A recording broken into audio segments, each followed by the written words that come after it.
Assalamualaikum warahmatullahi wabarakatuh. Perkenalkan, saya Siska Dinuri Zayani, NIM 2108302100 dari jurusan KPI 1C.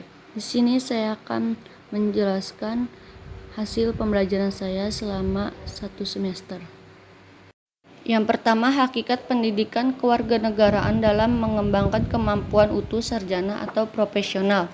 Negara perlu menyelenggarakan pendidikan kewarganegaraan karena setiap generasi adalah orang baru yang harus mendapatkan pengetahuan, sikap, atau nilai dan keterampilan untuk mengembangkan suatu negara, untuk memiliki karakter yang baik dan cerdas, untuk hidup dalam bermasyarakat, berbangsa, dan bernegara.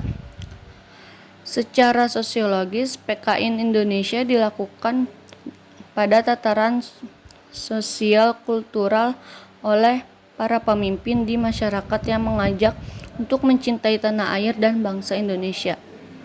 Yang kedua, esensi dan urgensi identitas nasional sebagai salah satu determinan pembangunan bangsa dan karakter. Secara etimologis, identitas nasional berasal dari dua kata, yaitu identitas dan nasional. Kata identitas memiliki pengertian harafiah, ciri-ciri, tanda-tanda, atau jati diri yang melekat pada seseorang atau suatu yang membedakannya dengan yang lain.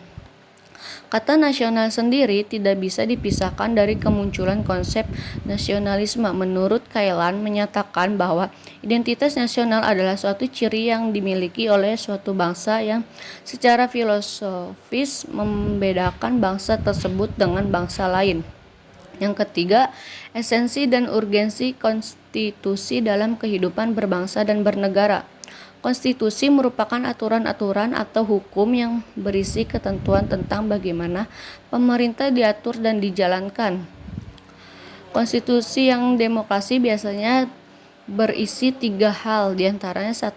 Menggabungkan prinsip-prinsip hak asasi manusia yang mendasar. 2. Keberadaan lembaga negara dan kejelasan batas-batas fungsi. Dan 3. Wewenang serta hubungan antar lembaga.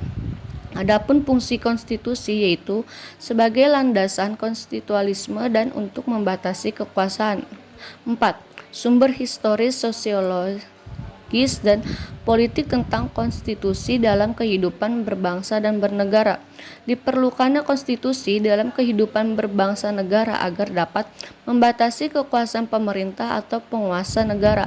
Alasannya yakni untuk membatasi kekuasaan pemerintah agar tidak memerintah dengan sewenang-wenangnya. Presiden Soekarno pernah mengatakan, jangan sekali-sekali meninggalkan sejarah. Dapat dimaknai bahwa sejarah mempunyai fungsi membangun kehidupan bangsa dengan lebih bijaksana di masa depan. Dalam pandangan ini, dapat dipahami mengapa manusia bernegara memerlukan konstitusi. Konstitusi di Indonesia yang berlaku hingga saat ini adalah UUD 1945 yang berlaku mulai 5 Juli 1959. Indonesia tercatat mengalami 4 kali perubahan konstitusi dalam kurun waktu yang cukup singkat. Perubahan tersebut bertujuan untuk menyesuaikan dengan tuntunan dan tantangan yang dihadapi saat itu. 5. Konsep dan urgensi harmoni, kewajiban dan hak negara dan warga negara. Hak dan kewajiban merupakan sesuatu yang tidak dapat dipisahkan. Ada hubungan timbal balik antar hak dan kewajiban. Setiap kewajiban seseorang berkaitan dengan hak orang lain, dan begitu pula sebaliknya. 6. Sumber historis, sosiologis, politik tentang harmoni kewajiban dan hak negara dan warga negara Indonesia. Hak merupakan kekuasaan untuk berbuat sesuatu karena telah ditentukan oleh undang-undang, aturan, dan sebagainya. Sedangkan kewajiban adalah sesuatu yang wajib dilaksanakan dan sebuah keharusan. Ada beberapa makna dari hak, yaitu setiap warga negara berhak mendapatkan perlindungan hukum, setiap warga negara berhak atas pekerjaan dan penghidupan yang layak, setiap warga negara berhak memperoleh pendidikan dan pengajaran, dan lain-lain. Yang ketujuh, demokrasi Pancasila. Demokrasi Pancasila adalah sebuah sistem demokrasi pemerintahan yang keduanya bisa dipakai di negara manapun. dengan cara masing-masing. Di Indonesia sendiri, demokrasi Pancasila sudah mendarah daging di setiap warganya, karena demokrasi itu mencerminkan kehidupan bangsa. 8. Implementasi demokrasi dari beberapa negara di dunia. Demokrasi adalah pemerintah yang berjalan dari rakyat untuk rakyat dan oleh rakyat. Implementasi adalah tindakan yang dilakukan oleh individu atau sekelompok pemerintah yang diarahkan pada terciptanya tujuan yang telah digariskan dalam keputusan kebijakan. 9. Konsep dan urgensi penegakan hukum yang berkeadilan. Penegakan hukum dalam proses dilakukannya upaya untuk tegaknya atau berfungsinya norma-norma hukum secara nyata sebagai pedoman perilaku dalam lalu lintas atau hubungan-hubungan hukum dalam kehidupan bermasyarakat dan bernegara. Hukum bertujuan untuk mengatur kehidupan dan ketertiban masyarakat. Untuk mewujudkan masyarakat yang tertib, maka harus dilaksanakan atau ditegakkan secara konsekuensi. 10. Konsep dan urgensi wawasan Nusantara. Wawasan Nusantara sangat penting bagi bangsa Indonesia karena wawasan Nusantara merupakan arah bagi penyelenggaraan nasional untuk mencapai tujuan nasional dalam mewujudkan cita-cita yang nasional. Wawasan Nusantara dilatar belakangi oleh sejarah, sosiologis, dan politik.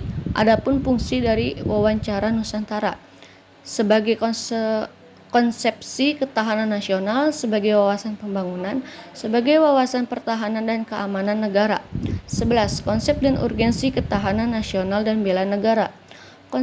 Ketahanan nasional adalah suatu kondisi dinamis suatu bangsa yang berisi keuletan dan ketaguhan yang mengandung kemampuan mengembangkan kekuatan nasional dan menghadapi dan mengatasi segala ancaman, gangguan, hambatan, dan tantangan, baik yang datang dari luar maupun dari dalam negeri, yang langsung maupun yang tidak langsung membahayakan integritas, identitas, kelangsungan hidup bangsa, serta perjuangan dalam mengejar tujuan nasional Indonesia. Yang ke-12, mengetahui kelebihan bangsa Indonesia yang sesuai dengan wawasan Nusantara untuk mewujudkan ketahanan nasional.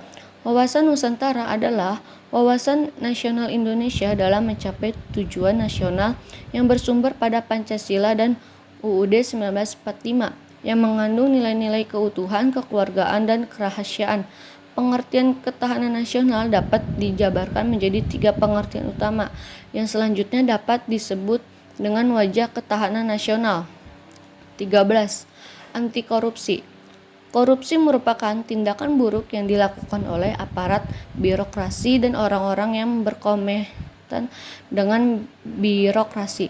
Korupsi dapat bersumber dari kelemahan-kelemahan yang terdapat pada sistem politik dan sistem administrasi negara dengan birokrasi sebagai perangkat pokoknya.